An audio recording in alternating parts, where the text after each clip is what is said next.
पवन सिंह की दिलदरी सुनकर उड़ जाएंगे आपके होश। तो क्या है खबर की जानकारी जानेंगे इसी वीडियो में। उससे पहले आप पवन सिंह के सच्चे वाले फैन हो तो चैनल को लें सब्सक्राइब और वीडियो कर दें लाइक।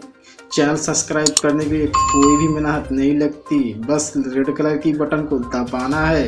तो चलते हैं खबर की ओर। तो बता दें आप लोग को भाई, पवन सिंह का एक विकलांग फैन आया था उनसे मिलने उनके घर पर।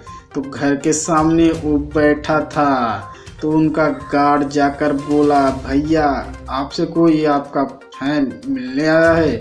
जब पवन सिंह उस फैन से मिलने गए तो उसे देखकर पवन सिंह का उड़ गया होश, क्योंकि उसके दोनों पाँव नहीं थे। वो पैदल ही आया था उनसे मिलने। फिर पवन सिंह ने बोला, आपको क्या चाहिए मदद? तो उसने कहा कि भैया मुझे बस आपसे मिलना था और एक फ़ोटो खिंचवानी थी। तो उसने कहा चलिए खींच लीजिए अपने फ़ोन में फ़ोटो। तो उसने कहा कि भैया मेरे पास तो फ़ोन है ही नहीं। तो पवन सिंह ने कहा ठीक है मैं आपको देता हूँ फ़ोन। फिर उसके बाद फ़ोन गिफ्ट किया।